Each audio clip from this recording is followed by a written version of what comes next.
Muy buenas noches con todos. Nuevamente bienvenidos al quinto Congreso Nacional de Arquitectura y Diseño Interior CONADI 2025, organizado por el Colegio de Arquitectos del Perú, Regional Lambayeque, y por el Instituto de Alta Especialización Profesional Tantalab, Laboratorio, Ciudad y Territorio. Hoy tendremos el honor de contar con la ponencia del arquitecto César Tarazona, Hexágono de Oro 2024, en la 20ª Bienal de Arquitectura Peruana. Muy bien, antes de ello, recordarles la programación que tenemos en el Congreso. Ya estamos en el día 3, en la jornada 3, y el Congreso se va a extender hasta el día sábado. El día de mañana tendremos la ponencia de la arquitecta Cristina Dreyfus. Poco después, el masterclass en el curso Portafolio y Herramientas de Diseño Gráfico para Arquitectos. El día viernes tendremos la ponencia internacional del arquitecto David Macías de Colombia y poco después la charla técnica a cargo de K-Design de Jardines Verticales. El día sábado, que ya es la fecha de cierre, tendremos una actividad temprana, que es una charla técnica a cargo de Helios, Iluminación y Diseño. Y la ponencia de cierre a la cual todos están invitados ya es en modalidad presencial en el Colegio de Arquitectos del Perú Regional Lambayeque. La ponencia de cierre lo tendrá a cargo el estudio Reformo Diseño Interior de las arquitectas Silvia Nieto y Yuli Cornejo. Muy bien, así que los invitamos a la ponencia de cierre porque aparte de ello tendremos actividades como muestra de proyectos y demás actividades que están programadas para cerrar este congreso, que es el quinto congreso que organizamos con mucho esfuerzo de la mano del Colegio de Arquitectos Regional Lambayeque. De esta manera vamos a dar inicio a la ponencia de hoy con el título Obra habitada, el proceso y el tiempo como material de construcción. Antes, una breve reseña de nuestro ponente. César Tarazona es profesor auxiliar en arquitectura en la Pontificia Universidad Católica del Perú, arquitecto por la Pontificia Universidad Católica del Perú, máster en vivienda colectiva por la Universidad Politécnica de Madrid. Es fundador de In Situ, oficina de arquitectura donde desarrolla proyectos de autogestión y construcción en mediana escala, abarcando la participación en concursos, consultorías privadas y el desarrollo de proyectos de inversión pública en diversas ciudades del Perú. Su trabajo ha sido reconocido con el Premio a la Calidad Arquitectónica CELIMA en el año 2011, en la Bienal de Arquitectura Joven en el Perú en el año 2013, con el premio CEMEX Tech en Monterrey, año 2019, además de los primeros lugares en diversos concursos de anteproyectos arquitectónicos.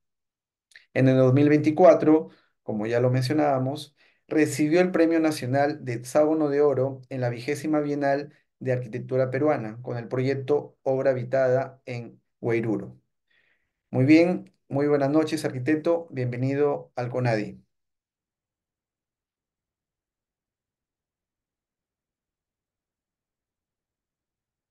Buenas noches a todos. Gracias por la invitación. Eh, Estar frente a ustedes y formar parte del Congreso Nacional de Arquitectura y Diseño Interior, creo que es una oportunidad para compartir experiencias, intercambiar aprendizajes. Y de eso va la charla del día de hoy. Eh, Me tienen que dar acceso para compartir, por favor. Sí, ya está. Sí, correcto. Correcto.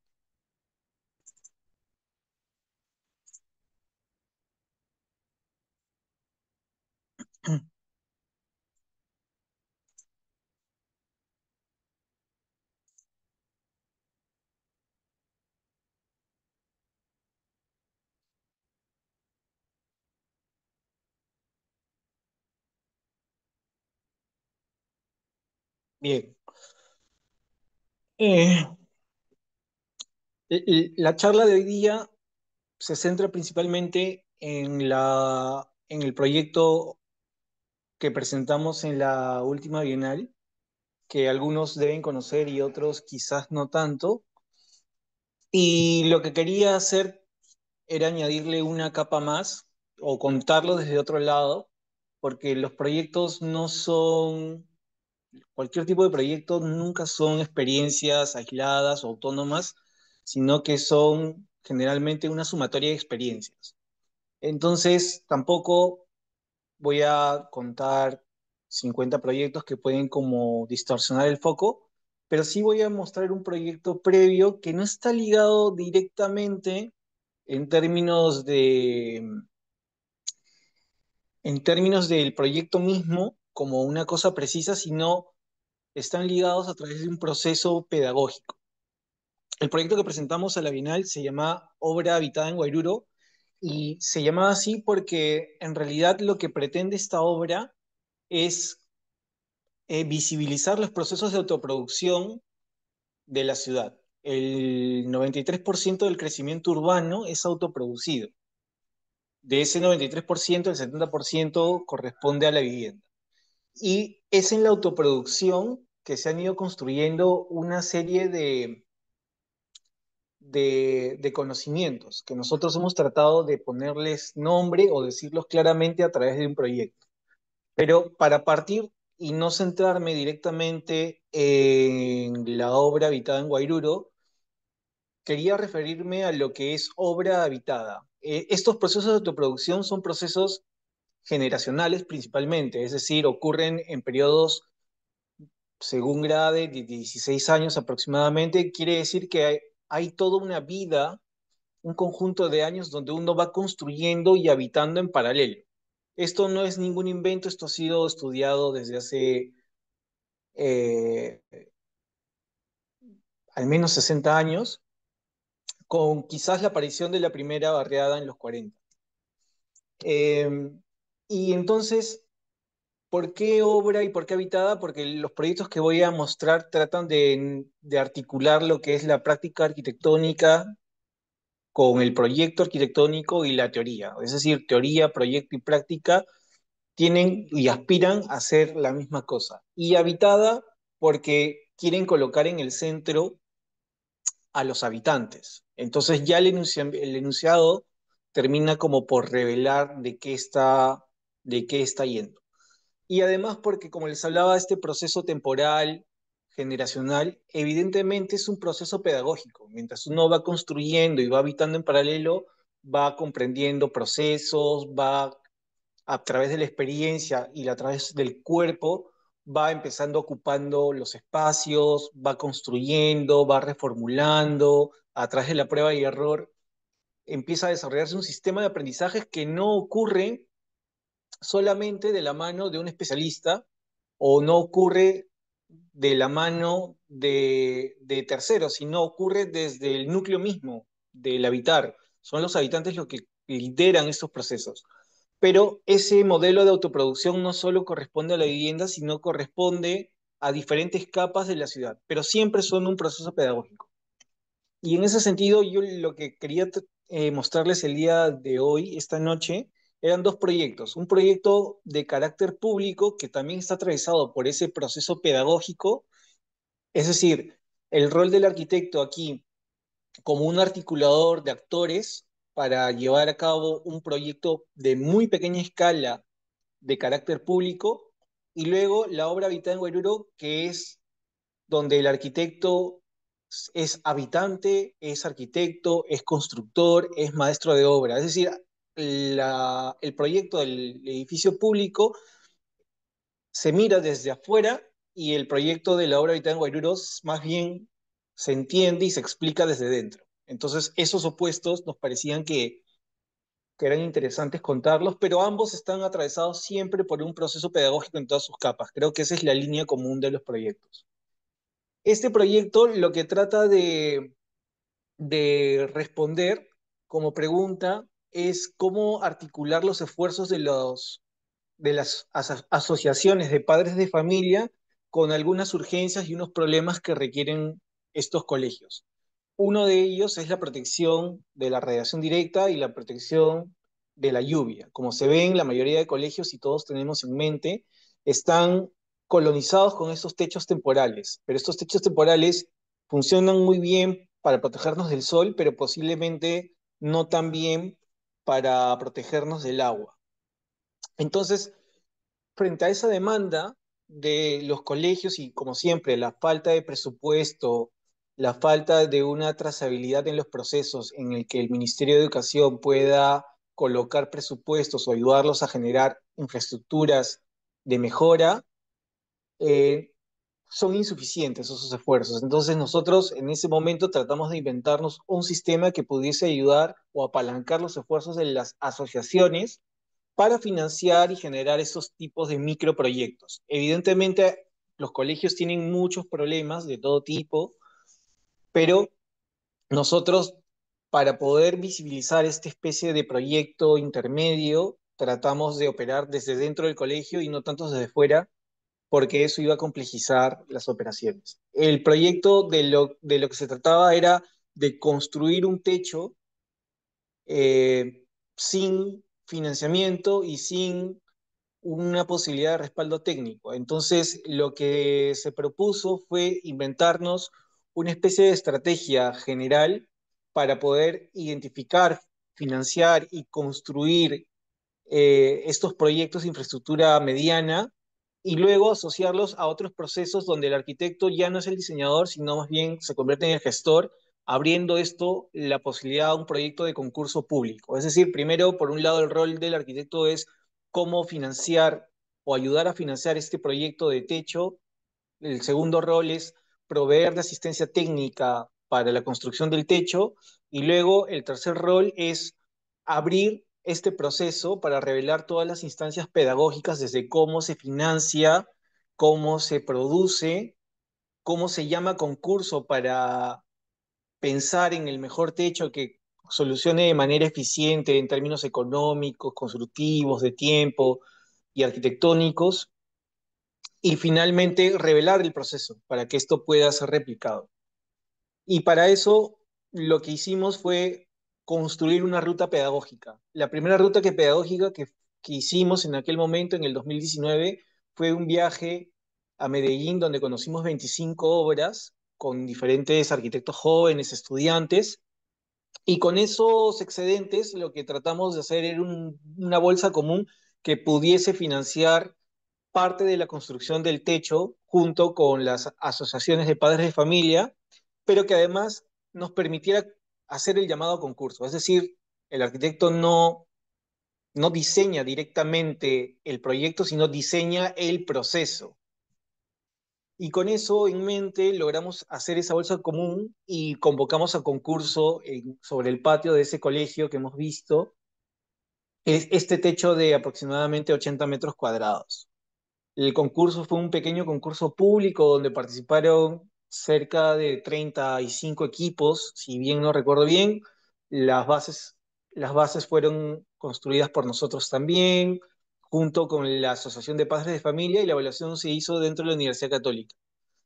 Se llamó concurso y los ganadores fueron este equipo de arquitectos jóvenes.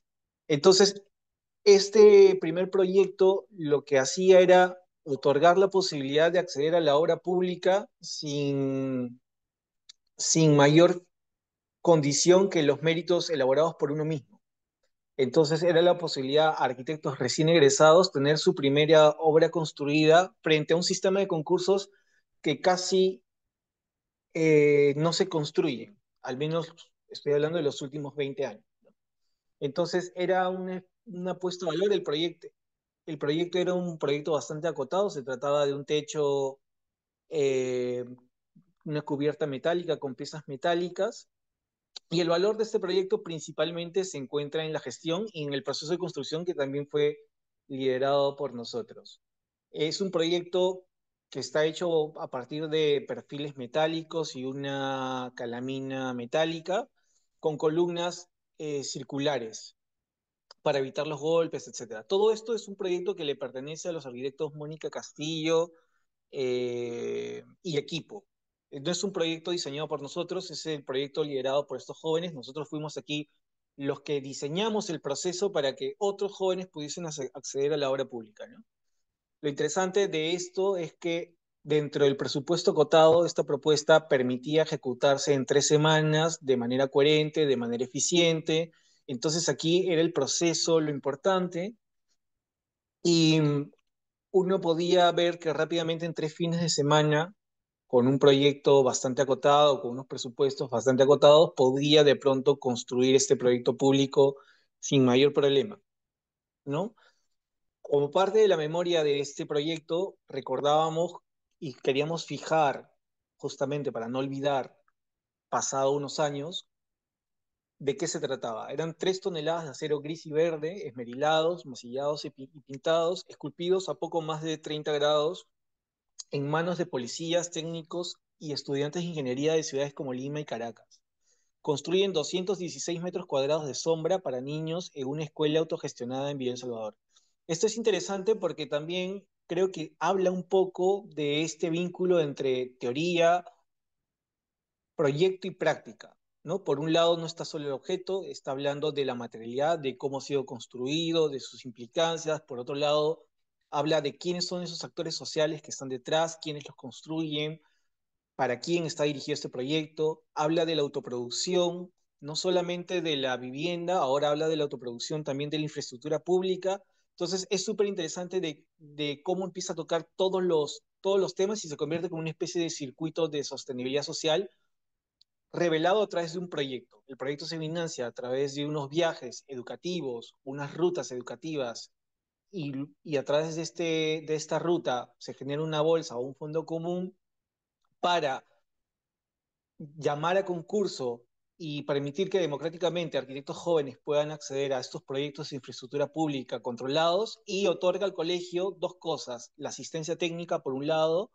la construcción por el otro, y por el otro la calidad arquitectónica. Entonces, es un proyecto que es importante desde su proceso, no es tan importante desde el objeto, no porque no haya tenido cuidado, creo que hay cuidado también en el manejo de los detalles, de cómo se apoya, de cómo se revela la cimentación con una base de concreto, cómo los tubos que reciben la carga vertical son circulares, blandos, para proteger a los niños, y cómo los otros perfiles terminan casi deshaciéndose y reduciendo su sección conforme van acercándose a la cobertura.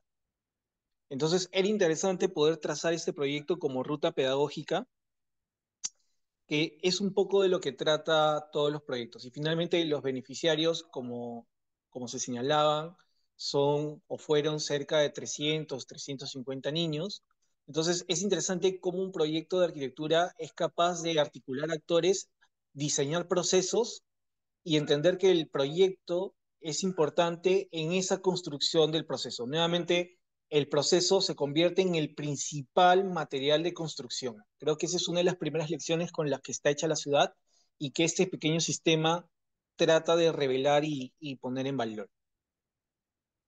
Y lo mismo, bueno, y en consecuencia, solo para añadir y cerrar, es una especie de espacio multifunción. Un aula abierta, que es un espacio que ahora lo usan como un espacio recreativo, como un espacio educativo, como el espacio solemne para las actividades, eh, digamos, más formales, y también es un espacio comunitario que se abre a la comunidad o que a veces se alquila y genera otro tipo de posibilidades.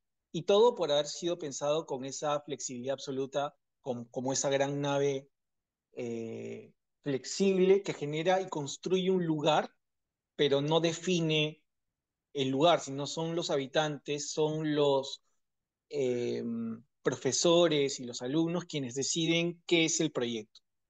Y estos temas se repiten en la obra Habitada en Guairuro, que trata de tocar los mismos temas que hemos mencionado. Nuevamente, la autoproducción de la ciudad, ahora ya no en el edificio, sino en la vivienda, en ese 70% que se construye en periodos de 16 años y que ha construido toda la ciudad de Lima. Esta es la realidad de Lima. Eh, eh, Hablo de Lima, perdón, porque es donde nos ha tocado operar, pero evidentemente habla de la realidad del Perú, y también podríamos decir que habla de la realidad de los países del hemisferio sur, ¿de acuerdo? Entonces, queríamos revelar nuevamente esos temas que ya he colocado Principalmente en esta imagen, que es una imagen de archivo de una familia, se muestra justamente cómo habitar y construir forman parte de una manera de, de estar en la ciudad, que está a veces oculta y a veces invalidada por, digamos, los mecanismos formales de la ciudad, cuando informal no es otra cosa que la no capacidad del Estado para abordar a una ciudad o para hacer frente a una ciudad desbordada. Entonces es interesante este proceso pedagógico, esa transmisión de conocimientos, independientemente si hoy generan o reproducen vulnerabilidades, pero ahí hay un conocimiento y hay unos procesos que ya están tejidos. De lo que se trata y de lo que nos toca como especialistas, como estudiantes, como arquitectos, es acompañarlos. Y por otro lado, también se muestra una cosa interesante, si hacemos memoria en los procesos de autoconstrucción, es que todos los encofrados están hechos con madera. Entonces la madera tampoco no es una cosa que nosotros no conozcamos y que nos sea totalmente ajena. La madera es un material dúctil, es un material reversible, reciclable. El tema es que posiblemente el mercado se ha encargado también y ha contribuido principalmente en, en decir que este no es un material noble. Pero sin embargo, hay como mucho pensamiento detrás. La ductilidad de este material ha hecho de que todos los procesos preliminares de autoconstrucción sean elaborados con este material. Los pies derechos, los encofrados, los puntales, debido a su resistencia estructural, porque está cargando una losa aligerada,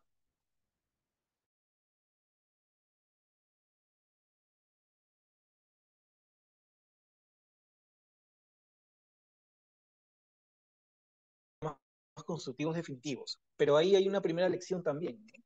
Y por otro lado, aquí incorporar o visibilizar la capa del tiempo. Estas son 5 viviendas en el barrio Ñuñoa Comas que se han construido en los últimos 40 años, que es un proceso generacional claramente, ¿no? Según Grade, en los estudios de Grade se señalan que son 16 años este proceso de autoconstrucción o de autoproducción, donde 8 años la gente vive en viviendas precarias y 8 años vive habitando y construyendo en paralelo. Entonces, el tiempo se revela aquí como material de construcción. Entonces, por un lado, en el primer proyecto, el proceso como material de construcción, aquí el proceso más el tiempo como principal material de construcción, porque este es el que modifica los procesos nuevamente, ¿no? Y esto es la agenda del proyecto de Hora Habitada en Guairuro. La Hora Habitada de Guairuro se ha construido aproximadamente en 3 años, 1075 días, que son un poquito más de 3 años, es el periodo total en que se ha construido la obra, evidentemente con periodos de pausa prolongados, ¿no?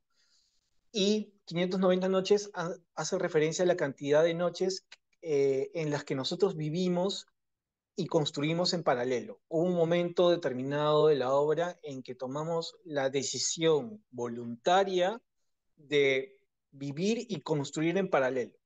No era solamente una resolución a una primera necesidad, porque nosotros podríamos haber tomado otras decisiones, sino que conscientemente nos sumamos a este proceso para poder sensibilizarnos y entender desde dentro qué es la autoproducción.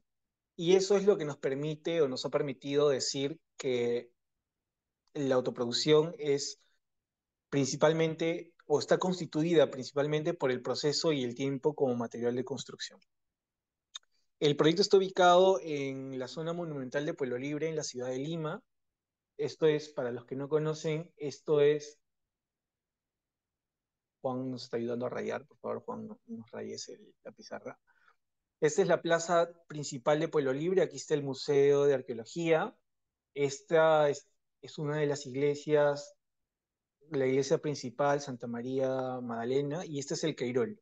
Todo esto es la zona monumental. La zona monumental son edificios hechos de tierra, eh, eh, caña y madera, y son principalmente de un piso. Es una arquitectura que tiene, eh, que ha empezado o que se ha empezado a construir a partir de algunos símbolos de poder como el de la iglesia. Pueblo Libre, a finales o a mediados de 1500, fue una reducción de indios. y lo primero que se construyó fue esta iglesia a finales de 1500, que evidentemente se ha reconstruido un número de veces importante por el paso de los terremotos, ¿no? Pero ahí hay un ejercicio de reconstrucción para mantener un símbolo que luego ese símbolo ya terminó convirtiéndose en otra cosa, ¿no?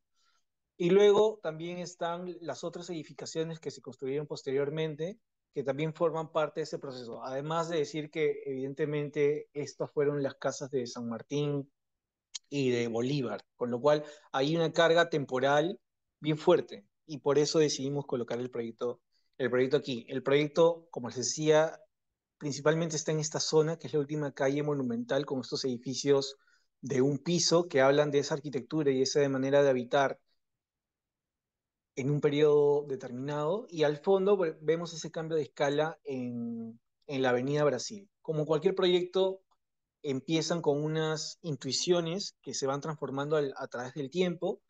Creíamos que esto era una nave continua desde un inicio que trataba de buscar meter luz y ventilación por diferentes sitios, pero que aún no entendíamos de qué iba el proyecto. Y es a través de esta prueba de error, desde los dibujos, que empezamos a acercarnos cada vez más al proyecto.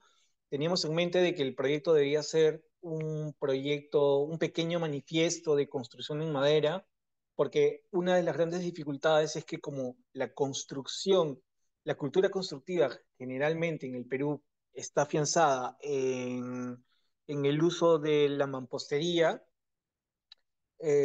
nos parecía que era una oportunidad importante para generar nuevos conocimientos. Nosotros no teníamos todos los conocimientos de construcción de madera y no teníamos la capacidad tampoco para tercerizar esta construcción, porque como son pocos los constructores o los actores expertos en madera, eso eleva los costos.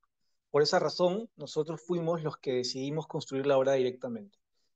Aquí ya empieza a hablar de esa idea de nave continua, de un lugar que es casi un espacio continuo, que no tiene programa, que es hiperflexible y que puede, producto de suspender la idea de programa, por eso se llama obra habitada y no tiene el nombre de un programa, le puede permitir al habitante el que sea el que decida, como en el proyecto anterior, qué es ese espacio interior.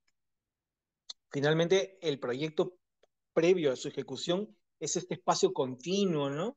Vacío, de una planta continua que pone la mayor atención y el mayor esfuerzo en sus componentes estructurales, ¿no? Aquí se ven todas estas viguetas de madera, las columnas de madera, y luego hay unos entramados que se ven punteados porque en aquel momento pensábamos que todo el proyecto y toda la nave iba a ser absolutamente en madera, pero el tiempo luego y el proceso se encargaría de definir y ajustar realmente lo que terminó siendo la arquitectura. Sin embargo, el proyecto también obedecía a ciertas exigencias. Si bien empezábamos por esta nave de 4 metros de altura, con 20 metros de fondo, también estaba pensada para construir y cargar 2 veces su peso adicionalmente, ¿no? La estructura que se decidió fueron unas columnas repetidas n veces cada 75 centímetros, columnas de aproximadamente de 10 por 5 centímetros, columnas bastante pequeñas, ¿no? Esa dimensión es producto del cálculo estructural, es decir, esas columnas son capaces de cargar este peso de edificio y además obedecen a la disponibilidad material en los aserraderos de madera. Las secciones de 2 pulgadas siempre son o siempre están disponibles en los aserraderos cuando se trata de madera seca. Cualquier otra dimensión tendría que pasar por procesos de secado al horno que generan periodos de espera de 30 días o más. De lo que se trata es una nave continua de 4 metros de frente en su sección más amplia y de 20 o 21 metros de fondo, y que tiene esta geometría producto del terreno y de las ocupaciones de los vecinos que han ido como ocupando los lotes de la manera que han podido. Entonces estos quiebres obedecen simplemente al límite de propiedad y es justamente en esos quiebres donde hemos aprovechado la oportunidad de rigidizar la nave. Entonces la nave es una planta libre porque en esos quiebres se construyen una serie de arriostres para rigidizar y hacer frente a la carga lateral, y en aquel momento esa fachada principal creíamos que era una gran especie de placa de machimbrada de madera que le otorgaba rigidez también, y que uno iba a poder enfrentarse frente a la calle. Comenzamos el proceso. Lo interesante de esto es que al haber decidido estas secciones de 2 pulgadas de espesor, que son aproximadamente 5 centímetros, 4,5 realmente, porque cuando uno las lija y las habilita pierde medio centímetro aproximadamente. Pero lo que quiero decir es que esos tamaños estaban pensados para construir esta obra solo con 2 personas. Entonces es interesante cómo se ve que solo una persona era capaz de cargar una de las columnas, porque recuerden que nosotros íbamos a construir esto solo con 2 personas y de la manera más artesanal posible. Entonces, cargar los elementos con mayor facilidad iban a agilizar los procesos y nos iban a permitir preservar un muro de adobe preexistente que no queríamos eliminar. El proyecto, la mayor complejidad del proyecto está en cómo se une con la cimentación. Se une a partir de este anclaje metálico que se encuentra embutido en la cimentación de concreto, y desde la parte posterior, esto es una imagen posterior, se hace un rebaje, un fresado a la columna, donde el anclaje termina colocándose y atravesándose con 2 pernos. Esa es la manera en que la madera se ancla a la cimentación. Con ese sistema pudimos construir rápidamente en 2 meses casi toda la nave. Entonces estábamos felices y fascinados por cómo habíamos construido tan rápidamente el, el proyecto que, que de pronto creíamos que habíamos tomado las decisiones adecuadas y acertadas. Las personas con que construimos el proyecto en aquel entonces eran personas que solo habían tenido la experiencia principalmente de hacer puertas, de hacer cocinas, etcétera, y algunas veces, excepcionalmente, algún techo sol sombra. Y eso generó un problema que fue revelado días después, y era que todas las columnas que habíamos instalado estaban deformadas aproximadamente 2 centímetros, principalmente debido a 3 situaciones. La primera era que eh, nosotros habíamos ido a los aserraderos a pedir y a solicitar elementos o componentes estructurales. Es decir, en lugar de comprar tablones, decíamos, deme tantas columnas, deme X vigas, deme X travesaños. Es decir, nosotros ya en el aserradero pedimos que se predimensione todo. Y eso en un aserradero no es la mejor opción, ya lo voy a contar. Lo segundo es que no éramos capaces de identificar cuándo una madera es húmeda y cuándo una madera es seca. Húmeda, 20% de humedad; seca, 11%. Aún cuando conseguimos el higrómetro teníamos miedo porque no sabíamos. No sabíamos cómo reconocerla al tacto, ni tampoco con el instrumento no estábamos seguros. Y la tercera, el proceso constructivo mismo. Nos dimos cuenta posteriormente que la manera en que habíamos levantado la nave era una manera eh, dominada por el desconocimiento, que ahora la voy a contar. Paramos la obra cerca de un mes, y en aquel momento recién nosotros decidimos hacernos de la obra nosotros mismos. Para eso pasamos de pensar en este edificio de 3 niveles a tomar la decisión de que de lo que íbamos a construir únicamente era esta nave del primer nivel de 4 metros de altura, que era el sitio especial que habíamos imaginado, este sitio flexible, sin programa. Y además porque nos habíamos dado cuenta de que la cantidad de madera que había en los componentes de esa primera nave era equivalente al mismo volumen que tuviese un único árbol de Guairuro. Entonces hicimos unos números rápidamente y caímos en esta afirmación que nos pareció reveladora para decidir hasta dónde construir con el material, con la madera Guairuro. Un árbol de Guairuro contiene aproximadamente 3,9 metros cúbicos de volumen, ¿no? Y esa cantidad de volumen retiene aproximadamente 4,5 toneladas de CO2. Es decir, un árbol de Guairuro de 50 años aproximadamente retiene 4,5 toneladas de CO2. Eso significa que nuestra construcción, que la nave del primer nivel, retiene también 4,5 toneladas, porque es equivalente a la cantidad de un árbol. Entonces, lo interesante era, como mensaje, hemos pasado de emitir CO2 a retener CO2 y a poder decir cuánto aproximadamente este proyecto retiene. Entonces, esa equivalencia nos parecía reveladora y fue la que direccionó todas las decisiones posteriores.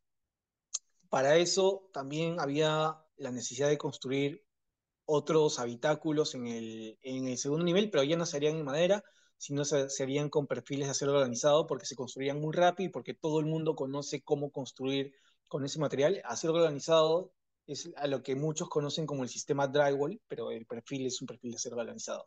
Entonces, todo el esfuerzo y el aprendizaje material con la madera ocupa el primer nivel en esta nave continua y luego unos habitáculos más ligeros con una cultura constructiva más conocida por todos. Para hacer posible eso, convertimos la obra en un taller de carpintería y para eso tuvimos que conseguir cada uno de los instrumentos o de las herramientas que nos permitieran elaborar la obra.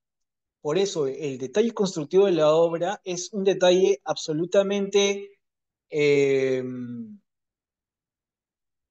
el resultado de la obra es proporcional a la cantidad de herramientas o al tipo de herramientas que teníamos. Y eso dio lugar a que el detalle sea el detalle más sencillo posible. No habían rebajes, porque justamente no teníamos los elementos para hacer detalles constructivos tan sofisticados y porque además ya habíamos aprendido de que podíamos cometer errores y el hacer rebajes o tener uniones con clavos hubiesen generado que castigáramos la estructura. Cuando uno desprende una unión con clavos, generalmente arranca la madera, ¿no? Pero mientras uno lo hace con unos tirafones, que son como unos tornillos, entonces, claro, los tornillos solamente los ajustas y los desajustas y las piezas salen completamente enteras. Aquí, por ejemplo, compramos los andamios, que luego se convertirían en parte del proyecto final, y es así como el proyecto empieza a encontrar sus propias lógicas, ¿no? Para eso atravesamos un proceso de experimentación y entendimos que cuando uno va al aserradero no tiene que pedir piezas predimensionadas, sino lo que uno tiene que hacer es comprar tablones. Entonces nos dimos cuenta que lo que había que hacer era comprar tablones de 2 pulgadas y en el taller nuestro hacer todos los ajustes para lograr las dimensiones que quisiéramos, tanto para las columnas, para las vigas y los travesaños, de manera que todas las piezas ya podrían estar absolutamente derechas porque nosotros teníamos el tiempo y el cuidado para hacer que esos componentes fuesen o respondieran a nuestros requerimientos. Y eso fue como una lección súper importante, resumida. Los procesos son pasar por la garlopa que termina generando una capa, una cara horizontal, luego la regresadora que duplica esa capa o ese lado horizontal para tener los dos lados ya perfectamente alineados, y luego con tu sierra de mano y con ajustes pequeños de cepillado tener las piezas perfectamente alineadas. Para eso también descubrimos otra cosa, que como, no sé si recuerdan, pero en las primeras naves no había ningún solo arrastre en medio. Entonces no había garantías de que la nave estuviese absolutamente derecha, ¿no? La única manera de asegurarnos que la nave era paralela es a través de estos arrastres por un lado. Por otro lado, la madera de 2 pulgadas y de esa longitud de 4 metros 25 o 24 es absolutamente flexible. Entonces entendimos que había que colocar superficies más rígidas para hacer que los elementos verticales no se movieran en el proceso de instalación. Porque cuando uno instala, está ejerciendo fuerza y como es un material flexible, este tiende a desplazarse o a doblarse. Con eso, claro, pudimos construir el detalle constructivo típico. Ese es el detalle constructivo típico de toda la nave. Solamente tiene pernos y anclajes cuando la madera se toca con el suelo, es decir, transmite sus cargas a la cimentación, y cuando las columnas y las vigas se encuentran. Luego, todos los encuentros no tienen o tienen ocultos, en todo caso, las uniones mecánicas. Los tirafones son instalados desde la parte posterior, ¿no? Por eso uno no las ve. Entonces, cuando uno coloca sus manos sobre la obra o está frente a la obra, uno se pone en relación con todas las superficies, con todas las vetas, con todas las capas de la madera. Me parece que me ha desconectado. Un segundo.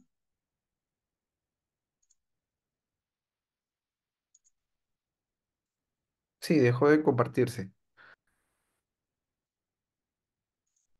Ya volví. ¿Sí? ¿Se ve? Ya está, sí. Perfecto. Entonces, con este detalle típico pudimos como recomponer toda la nave, lo que les comentaba, a la altura de los ojos y a la altura del tacto, no forzado, todas las piezas son de madera, no hay ningún perfil metálico visible. Con eso pudimos terminar la rigidización de la nave. Aquí el suelo también es estructura. Recuerden que al ser materiales de 2 pulgadas se mueven en muchos sentidos porque es un material súper flexible. Entonces, este techo lo que hace no solamente hace a veces de suelo, sino que rigidiza en el sentido longitudinal la nave, lo que le permite transmitir las cargas a todas las columnas porque ya funciona como un techo continuo, ¿no? Rígido y continuo. Y por otro lado, se ven estos arrastres que les comentaban que garantizan que la construcción realmente sea paralela, cosa que no ocurría en las primeras imágenes previas, si recuerdan.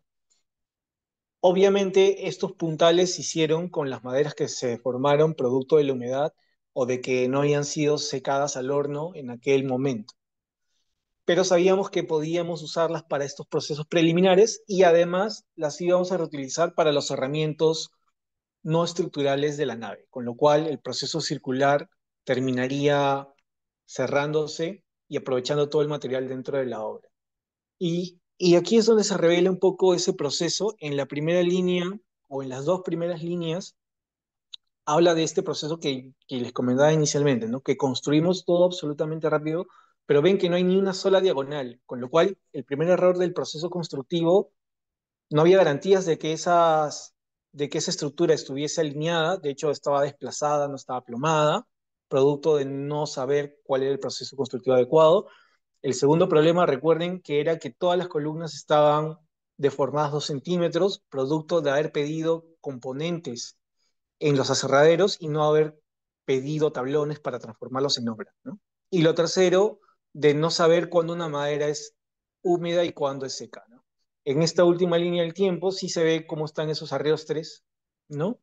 Cómo reemplazamos todas las columnas de la nave y todas esas columnas que reemplazamos las convertimos en esos techos estructurales que vieron en la imagen anterior. Entonces es interesante también ver cómo la obra se convierte en un taller de carpintería, es dentro de la obra donde se hicieron absolutamente todos los componentes, desde los estructurales hasta los de cerramiento. No hubo ningún detalle o sistema constructivo o componente arquitectónico que se construyera fuera de la obra.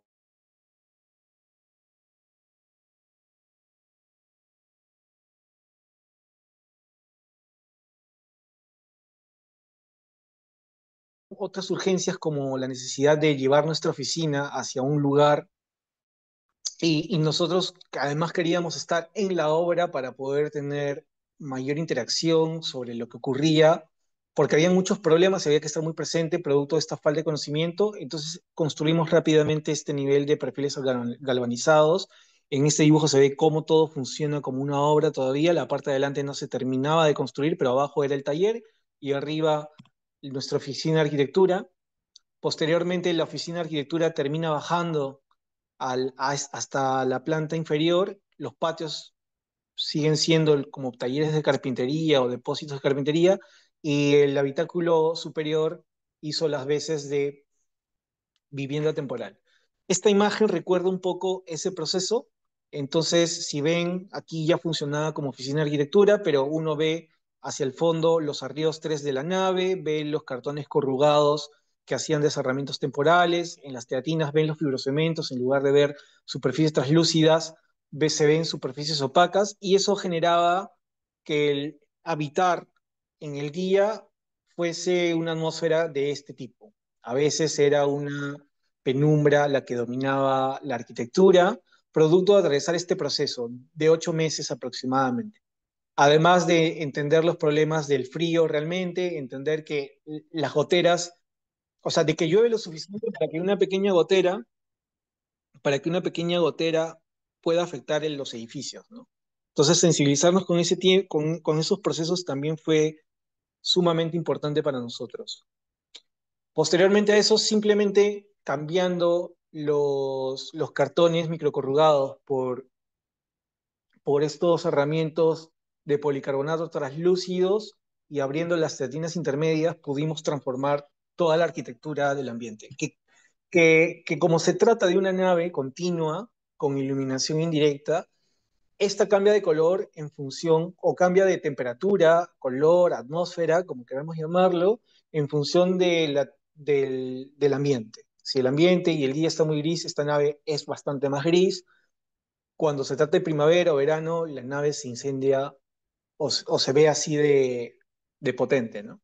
Y finalmente de lo que se trata es una sección continua que se repite N veces, que suspende la idea de programa para que sean los habitantes quienes decidan cómo habitar este espacio. En este caso, se trataba de una oficina de arquitectura que se construyó o que operaba mientras se construía en paralelo las cosas. Aquí se ve la reducción, por ejemplo, de esta nave más liviana de acero galvanizado, esta nave de sección continua de espesor único de 2 pulgadas, es decir, columnas, vigas y travesaños tenían el mismo ancho, 2 pulgadas, 4 centímetros y medio, y finalmente una planta continua que permite la máxima flexibilidad en uso del proyecto.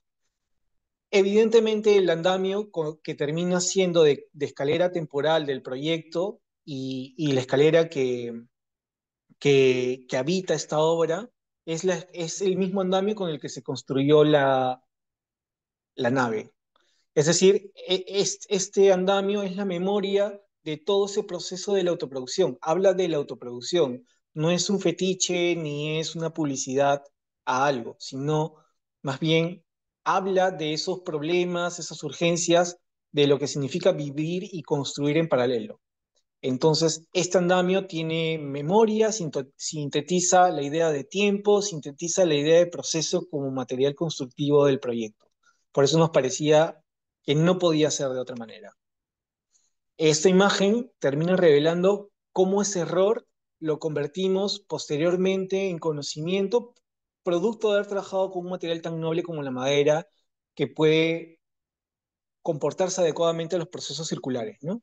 Todas estas columnas son las columnas deformadas que luego fueron, digamos, cepilladas y que se colocaron de manera separada para que uno pudiera identificar la memoria de que esas fueron las columnas originales del proyecto, pero que ahora permitían la luz, la ventilación y la relación entre plantas. Finalmente se revela la nave continua, con columnas cada 75 centímetros, con unos patios que permitían la ventilación cruzada, con unos guaranguay que habitan la obra y que le dan sombra a la madera para evitar su radiación directa, y ese espacio continuo y flexible que se ve a través de esta nave, ¿no? Creo que se termina visibilizando esto, se recupera el muro de adobe que nos protegía de la calle, y nos parecía importante mantenerlo porque hacía las veces de proyecto, de la memoria del proyecto, de otras maneras de evitar que anteceden al proyecto mismo. Lo interesante de esa planta continua es cómo se revela que puede ser una oficina, se revela también aquí que puede ser un lugar para un conversatorio o para otras actividades. Para alguien podría ser un centro cultural, para alguien una oficina, para alguien una vivienda, para alguien un comercio. Es el habitante el que decide lo que debería ser este proyecto. En este caso se termina revelando este espacio que es el espacio como lo habitamos hoy, que es un estudio de arquitectura que permite la máxima permeabilidad y de relación con el exterior a través de esa continuidad planteada, ¿no? Y lo interesante también es esta proporción tosca que tiene el proyecto, que se aleja de las proporciones de un mueble, pero que tampoco es tan distante como para que sea una infraestructura, es una cosa intermedia, ¿no? Y que además elige su dimensionamiento y su distancia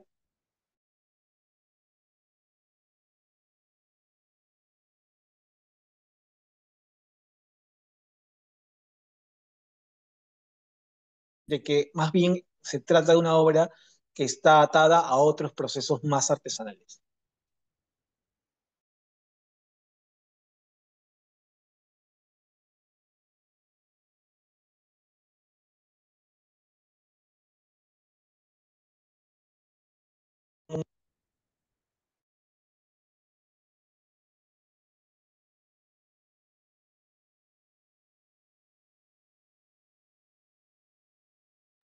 ¿Está apagado el micro al parecer? Hola, Sí, ya está. Se fue por ya, unos segundos. perdón. Sí, con esto ya estoy cerrando. Y decía que este especie de concentración estructural es una placa de 5 centímetros de madera machimbrada que marca justamente ese umbral entre la calle y el interior del proyecto. La última etapa de aprendizaje fue mientras ya la oficina operaba y estaba, como la han visto anteriormente, fue el reforzamiento del muro de adobe a través del tejido con unas drisas que permite que ese muro no se voltee y se termine sujetando de las dos vigas principales de la nave. Ahí se ve un poco el detalle del mortero y estas drisas que son protegidas para recuperar este muro original que habla de una manera de habitar específica en el tiempo y que también permite el efecto de sorpresa, porque uno no imagina del todo que hay una nave de Wairuro habitando ese espacio detrás de ese umbral, detrás de esta viga de madera que revelamos para entender el proceso constructivo del muro de adobe, detrás de ese guaranguay que es el que te recibe y da lugar previo al acceso, detrás de todo eso existe un proyecto eh, de experimentación que se habitó y se construyó en paralelo. Finalmente, el proyecto empieza con una ruta pedagógica y atraviesa una ruta pedagógica y lo que tenemos como resultado son más preguntas. Entonces nos hemos quedado con más ganas de seguir adentrándonos a estos procesos constructivos con estos materiales no convencionales y para eso, como debía ser, el proyecto propone otra continuidad, no a través del proyecto, sino a través del proceso, a través de esta ruta arquitectónica pedagógica de construcción y coproducción de edificios en madera que vamos a realizar en Quito en las próximas semanas y que los invitamos a todos a participar porque creo que puede ser una experiencia súper interesante para todos los que nos estamos interesados en la construcción y materiales no convencionales. Eso es todo y muchas gracias. Excelente. Muchas gracias, César, por la ponencia de hoy. Y sí, todos están invitados a la convocatoria para esta ruta madera. Quienes deseen más información pueden visitar la página de In ¿verdad, César?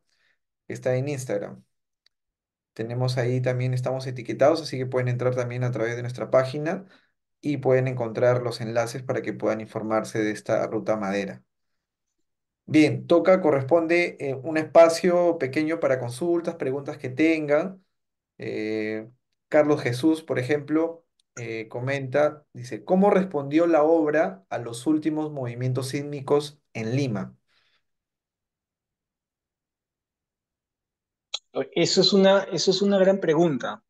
Eso es una gran pregunta. Y para nosotros ha sido hasta el momento una, ya intuíamos algunas cosas, pero ya ha sido una afirmación de otras. Primero hay que entender que la madera pesa, el peso específico de la madera es 3 veces menor al del concreto. Significa que es un material mucho más ligero, ¿no?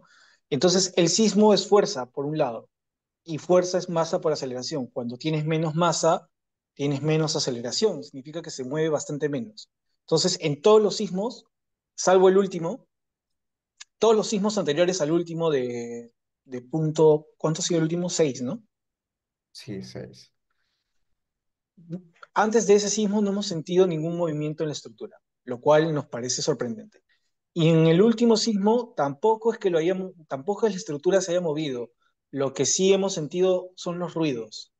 Los ruidos porque recuerden que esto tiene herramientas de fibrocemento, ¿no? Y los fibrocementos están anclados a unos perfiles galvanizados. Entonces sonaba la lata, pero el edificio se mueve muy poco, o hasta el momento en ese nivel de sismo, casi diría que no se mueve el proyecto. Lo cual ha sido una respuesta sorprendente para nosotros de cómo, aún siendo súper flexible, creo que todo se lo debe al peso que hace que el desplazamiento se reduzca bastante más. Lo que no creo que ocurra con un sismo de mayor grado, pero ya revela algo súper importante, que la madera es un material antisísmico súper importante debido a la reducción de peso. Entonces, desmonta uno de esos prejuicios. Otro de los prejuicios es que la madera, cuando es estructural y es dura, por ejemplo, no es muy resistente a los agentes bióticos. ¿Qué significa? Que las polillas no se las comen. El guairuro es tan duro que las polillas no es atacada por polillas. De lo que sí hay que proteger a la madera es del agua directa, de la acumulación de agua, porque si le cae un poco de agua tampoco que le pase algo. Pero si hay agua permanente, sí puede afectar la sección dimensional del proyecto. Entonces, sobre ese techo, evidentemente, hay una capa de manto asfáltico que hace de impermeabilizante respecto al techo, pero en general es un material bastante generoso. Muy bien, José Carlos Briones consulta, buenas noches. ¿Qué desafíos encontraron al coordinar la estructura de madera con otras instalaciones eléctricas, sanitarias y con los acabados del proyecto? Eh, Evidentemente, eh, la estructura de la madera no se puede perforar, con lo cual cuando uno coloca instalaciones tiene que pensar espacios donde esas instalaciones pasen en paralelo sin interferir las estructuras de madera. Por ejemplo, el desfase entre la columna y el travesaño permite que los tubos eléctricos pasen sin ningún problema. Entonces, lo que no se puede hacer es perforar la estructura. Lo que hay que hacer es, en esos desfases, permitir que esas cosas, que esas instalaciones pasen de manera otras superficies o otros ductos, los espacios para que las instalaciones pasen. O sea, son absolutamente compatibles, ¿no?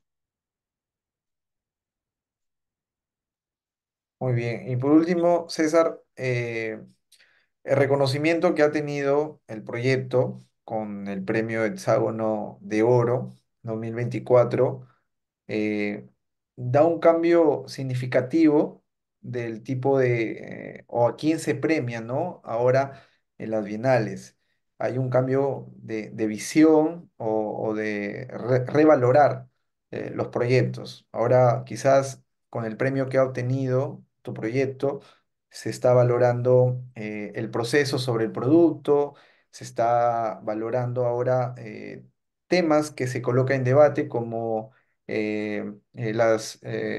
los recursos escasos, limitados, o la informalidad constructiva, los tiempos que ahora el proyecto plantea o ha construido y a la misma vez en simultáneo se ha usado.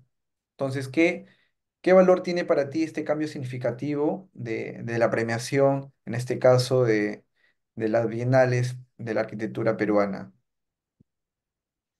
Eh, yo creo que en realidad cualquier proyecto de arquitectura, no este, cualquier proyecto de arquitectura tiene la capacidad de colocar sobre la mesa discusiones que están más allá del proyecto. En este caso, la discusión está no solo en la vivienda autoproducida, sino también está en la sostenibilidad. No está solo en el proyecto. Y yo creo que eso es importante. Entonces, ¿de quién depende eso? De que los proyectistas coloquemos proyectos que se expandan más allá de la obra misma. En este caso, esto está alineado a unos intereses y a unas investigaciones que nosotros hemos venido desarrollando en los últimos años y por eso hemos hablado de la vivienda autoproducida. Pero podrían haber otros temas. Creo que una de las lecciones es que la arquitectura tiene la capacidad de visibilizar problemas y condiciones relevantes de la ciudad y no solo hablar de la obra misma. Yo creo que esa es una de las primeras lecciones. Lo segundo, cuando se dice de que, y también lo digo yo, cuando lo cuento, de que es un proyecto que es más valioso por los procesos que sus resultados, sí, porque los procesos se visibilizan, pero si los procesos no están acompañados de resultados, tampoco son suficientes. Entonces, ahora, cuando yo trato de manifestar de que el proyecto puede contar y narrar otras capas, no descuida la capa arquitectónica, pero no es el centro. Pero eso es bien importante y decirlo es responsable, ¿no? Porque también, evidentemente, la construcción y, digamos, los temas más disciplinares de la arquitectura están presentes, pero no son el centro, son un componente más de una serie de intereses. Finalmente, cualquier proyecto de arquitectura, como comencé la charla, es la intersección de muchos intereses. Y eso es lo que pone en valor cualquier proyecto, cuando se expande más allá de la disciplina, me parece, desde mi punto de vista, pero protege la disciplina. O sea, lo interesante de esta obra es que uno la puede contar desde lo social, desde lo técnico, lo constructivo, lo espacial. Entonces lo puedes abordar de muchas maneras, pero sí creo que es importante de que si una obra pretende hablar más allá de ella misma, tiene que proteger también lo que le compete a la disciplina misma. Entonces, un proyecto son una intersección, validación y profundización de muchas capas. Excelente. Te agradecemos, César, por esta ponencia, por lo reflexivo que ha sido y gracias por acompañarnos y la disponibilidad que siempre mostraste para participar del CONADI 2025. No, muchísimas gracias a ustedes, gracias a los que sé que es un horario complicado, a los que nos han escuchado hoy, les envío un abrazo a todos y espero que nos encontremos pronto. Genial. Bien, muchas gracias también a todos los que nos han acompañado aquí en el Zoom y consultaban por interno por las grabaciones. Sí, van a estar a disposición. Tenemos un grupo privado del Congreso, así que vamos a enviar los enlaces para que puedan nuevamente eh, eh, visitar y ver nuevamente las ponencias que estamos desarrollando desde el día uno. Bien, muchas gracias a todos. En breve vamos a dar el masterclass en BIM Revit Arquitectura. Así que los invitamos a permanecer en sala y hasta aquí vamos a grabar lo que corresponde a la ponencia de la actividad uno. Los esperamos en 15 minutos.